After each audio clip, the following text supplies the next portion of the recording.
ya kan? Ini transaksinya 2,5, terus 59 kamar, return on investmentnya 16,4, transaksinya 2,5, kredit cairnya 2,7, jadi dapat uang lebih 300. Hah? Nggak direnovasi Pak, saya beli, berikut penyewa-penyewanya, berikut pembantu-pembantunya saya beli. Loh ya beneran ya, bener. Ya biasanya gitu, saya berikut semuanya saya beli. Nah, ini coba Anda perhatikan di sini. Ada yang aneh nggak di sini?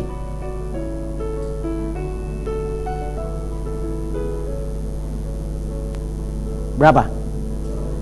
Mestinya berapa? 200 juta. Berarti saya salah ngetik ya? Hah?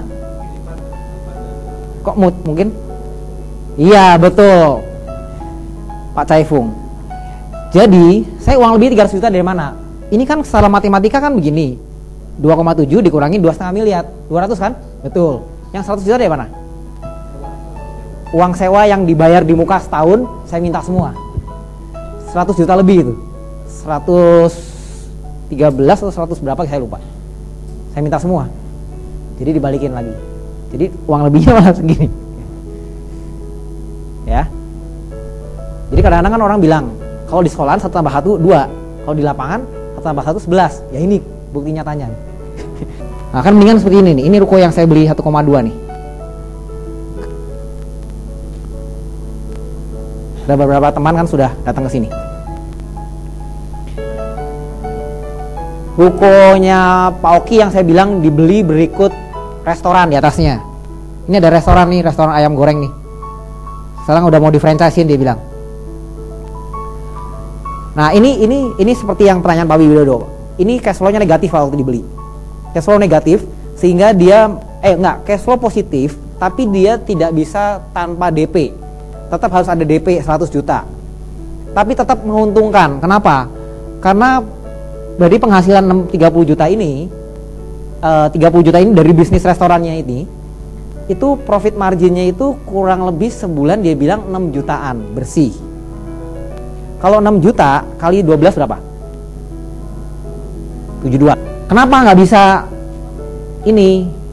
Nggak bisa dapat uang lebih? Nggak bisa tanpa DP? Bukannya Pak Oking nggak ngerti atau belinya pakai emosi, bukan. Karena di samping-sampingnya sini, di belakang, di depan itu kondisinya seperti ruko tadi yang saya tunjukkan, kosong. Ini daerah Cibubur.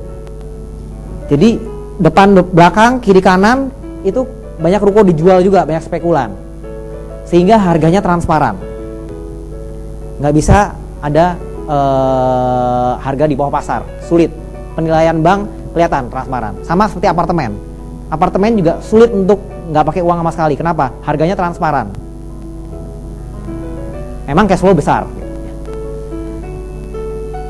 Ini transaksinya Pak Oki juga ini. Ini di Condet ini. Di Condet dia beli. Ini ada kios toko kelontong kecil. Kemudian di sini ada showroom sepeda motor. Kemudian di belakangnya sini ada kamar 21 kamar. Kemudian atasnya ini disewa BTS. Nah, jadi ini multiple source of income. Dari sini dapat, dari sini dapat, dari sini dapat, dari sini dapat. Belum lagi mestinya di sini pasang reklame ya.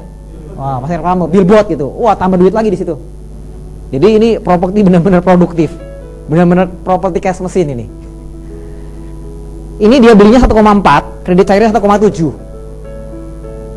Uang lebihnya 300 juta. Tapi ini belum apa-apa. Yang lebih dahsyat lagi, Pak Oki ikut workshop saya bulan Mei 2008. Waktu itu workshopnya baru 1 hari. Itu masih kelas percobaan. Ya, ini Anda sudah 2 hari, ilmunya sudah lebih komplit lagi. Waktu itu cuma 1 hari. Tapi dia langsung aplikasi di lapangan. Bulan Mei dia ikut workshop. Bulan Maret dia ikut workshop. Bulan Mei dia beli. Bulan Agustus properti ini dijual. Untungnya 1 miliar. 3 bulan doang, tanpa keluar uang lagi. Dia jual 2,6 atau berapa gitu. Pokoknya kurang lebih untungnya itu setelah dipotong-potong biaya segala macam hampir 1 miliar 990 sekian. Nah ini propertinya Rian nih, 110 kamar, 110 kamar plus 1 kantin. Dia belinya 6,4, turunnya 7 miliar. Uang lebihnya 700 juta. Sudah tahu ya jawabannya sekarang ya? Dari mana uang lebihnya? Ya, dari yang penyewa 1 tahun itu diambil semua, dikembalikan. Tempat ini, waktu beli ini, gedung ini lebih jelek daripada ini. Dia belinya 2 miliar, kredit cairnya 3,5 miliar. Uang lebihnya 1,5. Ini dia beli tidak ada cash flow-nya. Jadi 100% dia beli ini motivasinya cuma buat dapat cashback. Jadi dia bisnisnya itu dia butuh modal untuk mengembangkan bisnisnya, ya. Jadi dia berpikir, wah saya untuk mengembangkan bisnis, saya nggak punya sertifikat nganggur di rumah, gitu. Jadi saya harus cari sertifikat orang lain untuk diagunkan, gitu kan. Jadi dia cari, akhirnya dia nemu ini. Wah, murah ini. Dinilai sama bank kalau salah 5 miliar, yang punyanya jualnya 2 miliar. Ya, langsung beli, dimasukkan ke bank, dia dapat 3,5 miliar, uang lebih 1,5 buat apa? Dia pakai buat renovasi ini. Sekarang kalau Anda lihat ke lokasi ini, lokasinya sudah berbeda jauh, udah disulap habis.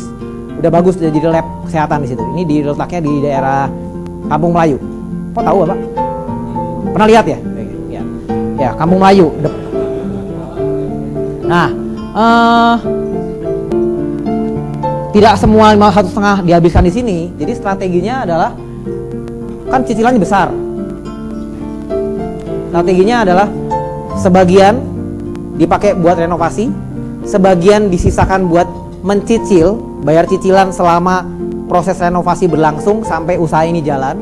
Yang sebagian lagi dia belikan bisnis yang sudah berjalan, yang sudah ada cash flow-nya. Cash flow-nya itu buat subsidi silang. Gitu. Jadi strateginya begitu. Saya dengar ini 2 bulan lalu dia dapat lagi sebuah ruko yang dapat cashbacknya 1 miliar lagi. Tapi dia spesialis memang beli properti cuman cashback doang, nggak peduli, nggak ada cash flow-nya apa-apa dia beli. Ya, tapi kalau untuk Anda melakukan strategi seperti ini, saya tidak sarankan Anda kalau Anda belum pengalaman mengelola uang dan belum di dunia bisnis. Ya, kalau bagi teman-teman yang sudah di dunia bisnis, nggak apa-apa, kecil, dapat cashback 1 miliar diputerin di bisnis, hasilnya bisa 10-20% 1 bulan, nutupin bunga bank, no problem. Tapi kalau bagi Anda yang masih pemula, yang masih karyawan, saya sarankan jangan main cashback, bahaya. Pertama, Anda belum pengalaman di bisnis, Anda belum bisnisnya belum pernah, gitu kan, mikirin promosinya, mikirin pengembangan produk, gitu kan, belum mikirin cicilan di belakang. Tapi kalau sudah pengalaman di bisnis, it's okay, nggak apa-apa. Tapi tetap harus pakai perhitungan. Kira-kira kalau saya dapat cashback sekian, saya puterin di sini, bisa nutup ini nggak? Kalau bisa, oke, go ahead, nggak apa-apa. Ya. Kalau masih pemula, saya sarankan cari yang ada cash flow-nya, yang sudah berjalan bisnisnya. Lebih enak tidur. Kalau yang begini ini tidurnya nggak tenang nih. Tidurnya sebentar bangun.